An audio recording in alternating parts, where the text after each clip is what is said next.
மாண்புமிகு பேரவைத் தலைவருடைய அனுமதியோடு எனது துறை சார்ந்த புதிய அறிவிப்புகளை வெளியிடுகின்றேன். ஊரக வளர்ச்சி மற்றும் ஊராட்சித்துறை.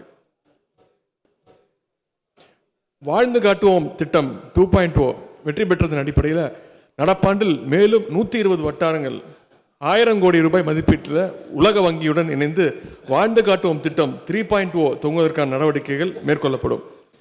42,000 கிராமப்புற இளைஞர்களுக்கு வேலைவாய்ப்பு மற்றும் சுய வேலைவாய்ப்புடன் கூடிய திறன் பயிற்சி 66 கோடி ரூபாய் செலவில் வழங்கப்படும்.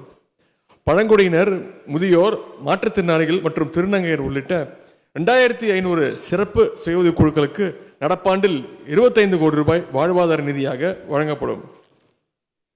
சென்னை மெரினா கடற்கரையில் 2024 டிசம்பர் மாதத்தில் நடைபெற்ற அந்த உணவு திருவிழா பெரும் வெற்றியை தொடர்ந்து நடப்பாண்டில் அனைத்து 5 ஜோன்லையும் மண்டல அளவிலான அந்த உணவு திருவிழாக்கள் நடத்தப்படும். நடப்பாண்டில் மகளிர் சுய உதவி குழுக்களுடைய உற்பத்தி பொருட்கள் 400 கோடி ரூபாய் அளவில் விற்பனை செய்து உறுதி செய்யப்படும்.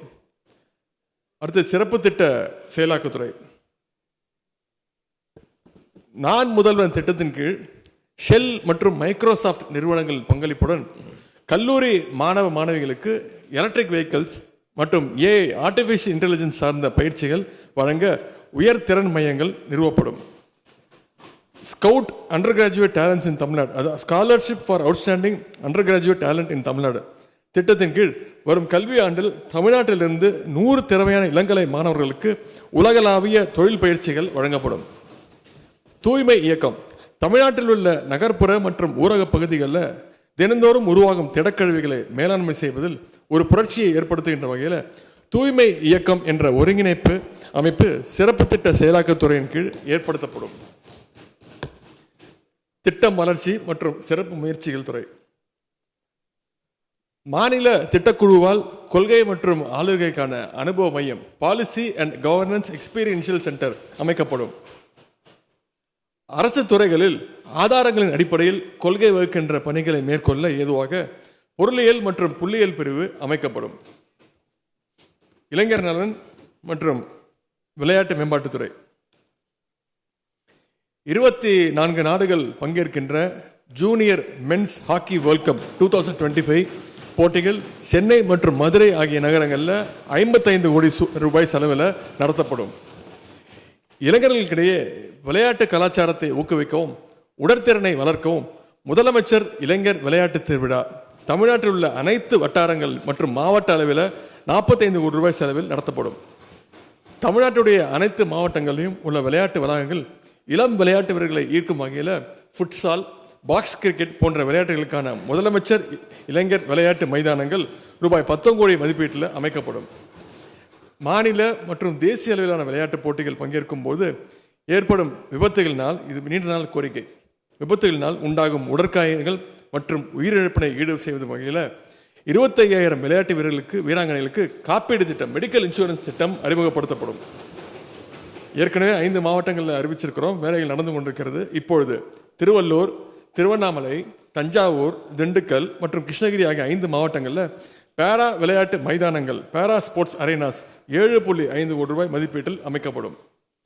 சர்வதேச மற்றும் தேசிய அளவிலான போட்டிகளில் பதக்கங்கள் வென்ற விளையாட்டு வீரர்களுடைய கோரிக்கையை ஏற்று எலைட் திட்டத்தின் கீழே பங்கு பெறுகின்ற விளையாட்டு வீரர்கள் எண்ணிக்கை 25 50ஆகவும், MIMS திட்டத்தின் கீழ் பயன்பெறும் விளையாட்டு வீரர்களுடைய எண்ணிக்கை 75 125ஆகவும், சிடிஎஸ் திட்டத்தில் பயன்பெறும் எண்ணிக்கை 100 200ஆகவும் உயர்த்தப்படும். இந்த திட்டத்தினை செயல்படுத்த ஆண்டுதோறும் 38 கோடி ரூபாய் நிதி ஒதுக்கப்படும்.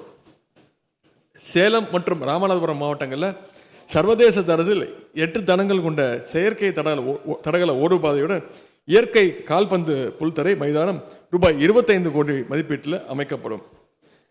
வேர்ல்டு அக்வாட்டிக்ஸ் ஒலிம்பிக்ஸ் தரத்தில் சென்னை வேளச்சேரி SDAD மைதானத்தில் வளாகத்தில் உள்ள நீச்சல் மற்றும் டைவிங் பூல் ரூபாய் 18 கோடி மதிப்பீட்டில் மறுசீரமைத்து மேம்படுத்தப்படும். சர்வதேச மற்றும் தேசிய அளவில் வெற்றி பெற்ற மாற்றுத்திறனாளி விளையாட்டு வீரர்களுடைய கோரிக்கையை ஏற்று சென்னையில் மாற்றுத்திறனாளி விளையாட்டு வீரர்களுக்கான விளையாட்டு விடுதி ஃபர்ஸ்ட் டைம் இன் இந்தியா அமைக்கப்படும்.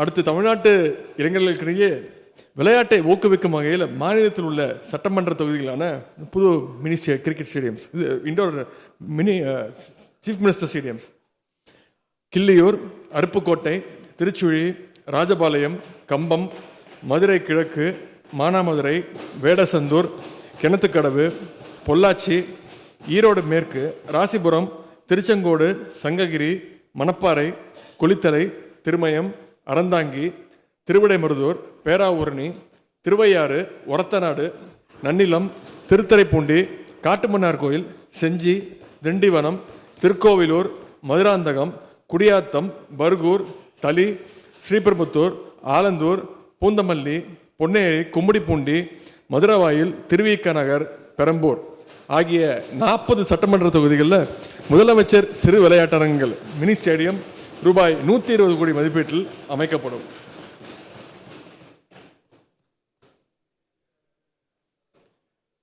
நம்முடைய துறைகள் சார்ந்த பேரவைத் தலைவர்களே, இங்கே என்னுடைய துறை குறித்த மானிய கோரிக்கைகள் சம்பந்தமான மற்ற அறிவிப்புகள் அச்சிடப்பட்டு மாநில உறுப்பினர்களுக்கு வழங்கப்பட்டுள்ளன. அவற்றை நான் படித்ததாக ஏற்று அவை குறிப்பில் பதிவு செய்ய வேண்டும் என்று நான் கேட்டுக்கொள்கிறேன்.